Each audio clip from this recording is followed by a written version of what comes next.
I am mad as heck, and I'm not afraid to say it anymore. We finally started catching up with inventory. We started seeing some stability. And what happens? Everybody's waiting for interest rates to drop, as if that's the magic fix. And it's not. Rates did not get this high naturally. They spiked fast and historically because of inflation, policy overcorrections, and just flat out panic. And now if rates go down without serious reforms, guess who's going to flood the markets again? Not your average home buyer and home seller downsizing or upsizing. Not your kids trying to find their first home or your grandkids trying to buy their first home.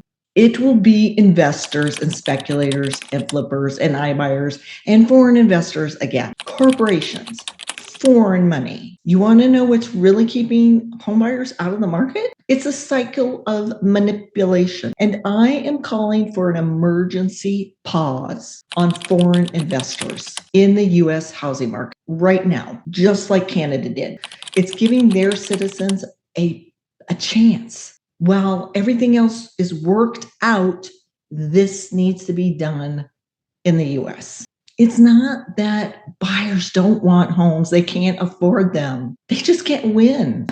Homebuyers aren't giving up because they don't care and they'd rather rent.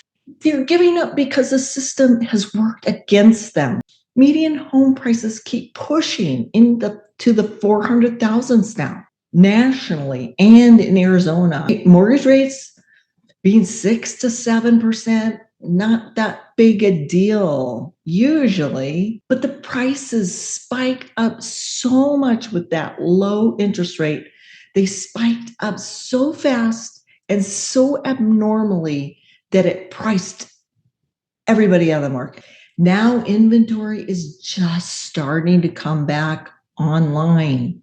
We've got 9 months worth of inventory for home builders. Just in Arizona, we're up to a few months of inventory with resale houses, which is a great thing. It's not an abnormal amount of inventory. So it can go like that again, especially if rates drop and investors are allowed to continue to speculate and foreign investors are allowed to buy up our homes. I'm okay with the mom and pop. The mom and pop people should be able to have a little side income. We're always going to have people that want to invest in homes, but you've got on top of the normal investors, you've got syndications now, giant syndications. You've got Blackstone, you've got iBuyers. You have all these investment groups wanting to buy single family homes along with the mom and pops and along with the foreign investors. You know, iBuyers actually dropped down. Here's a report that shows that iBuyers actually lowered their purchasing. Flippers lowered their purchasing. These speculators lowered their purchasing. Who increased over 30%? Over 30% more last year? It was the foreign investors. China being the number one foreign investor. We're talking 56 billion worth. This is huge. Meanwhile, buyers are told, wait until the rates go down. What happens then? Prices start shooting up again. Demand gets hot again. People are exhausted. Millennials that I talk to, Gen Zers, Gen Xers, they're all exhausted. They feel like they've played by the rules, they've saved, they've sacrificed, and they still can't buy. They're frustrated and they're giving up. So let's talk about the white elephant in the room, the foreign investors. Foreign investors purchased $50 billion in US real estate, much of it all in cash, beating out the average home buyer. And that number spikes every time mortgage rates dip and inventory becomes available. In hot markets like Arizona, Florida, Texas, parts of California, a lot of parts of California, foreign investors and foreign corporate investment groups have crowded out the everyday American. So Canada saw this. They saw this much sooner than us. They started saying, we need to do something about this. I was talking with some realtors up there, and they said, yeah, we're going to have a pause. They're going to put a pause on foreign investment here so that our citizens can get a chance at homeownership because the prices are just spiking up unbelievable. And they put a 2-year emergency pause. But guess what? They have extended that pause into like 2026, 2027, something like that. They want to keep the pause because it is working. So why aren't we doing that? Why are we still letting billionaires and corporations and foreign billionaires and foreign corporations and companies from other countries buy up our communities? I don't understand. I'm beyond, like, can you tell I'm upset? I am upset about this. And I've emailed my congressman, I've emailed the White House.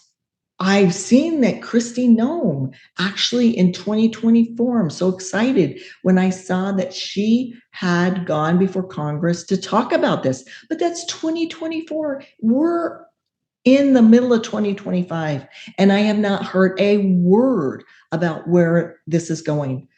There's nothing been said. And we have this chance right now. We have this chance right now while things are slow. Rather than just drop interest rates, we need to take this time to catch up with that inventory and soften those home prices to get them back to the norm that they were. I don't care.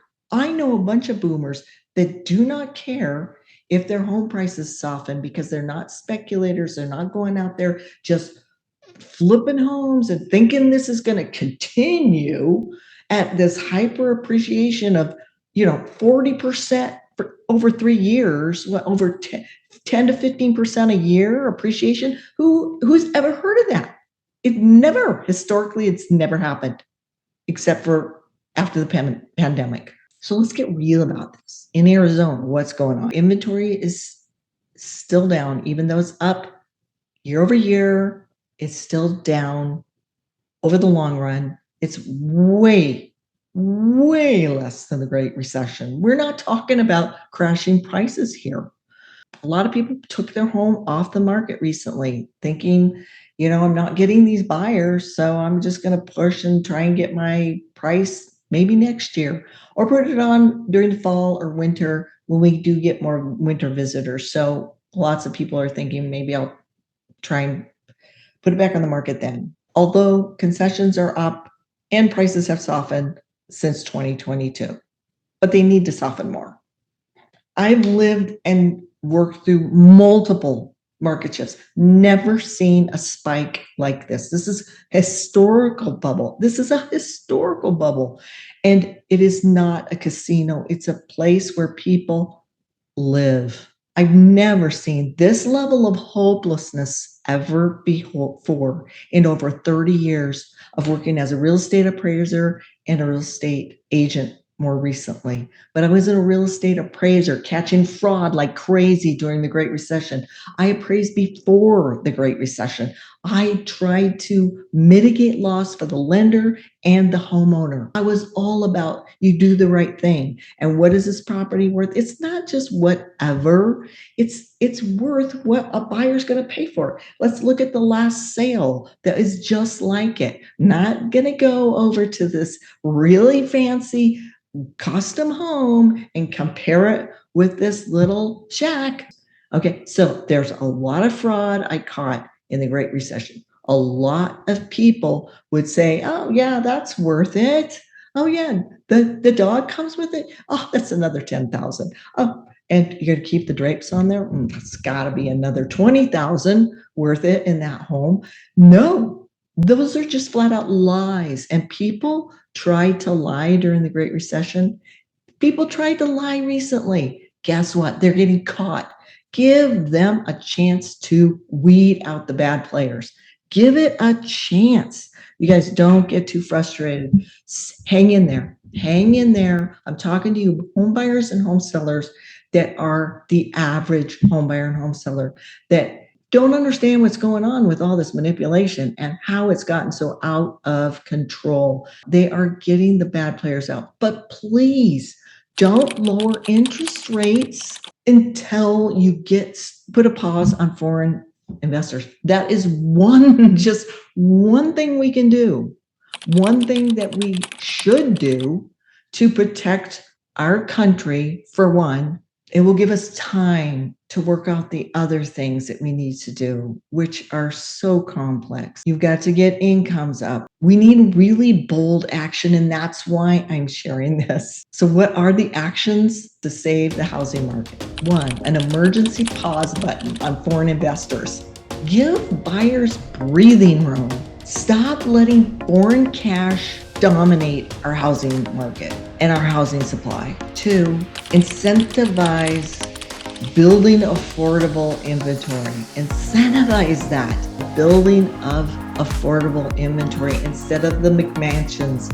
We could incentivize and give tax breaks to those builders to keep them building so that they could build the affordable sized homes that are needed by our downsizers, by our first time buyers. We've got a shot to do something better right now, but only if we speak up and only if we call it out and demand better. If you agree, like this video, share it, tag someone who's ready to buy but feels blocked out.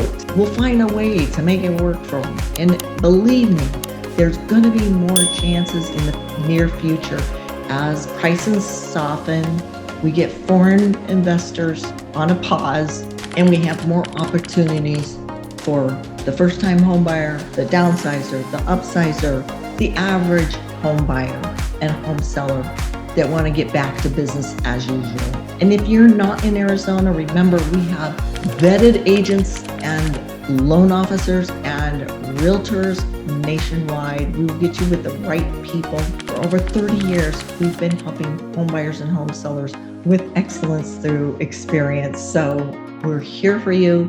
Hang in there, and we'll see you next time.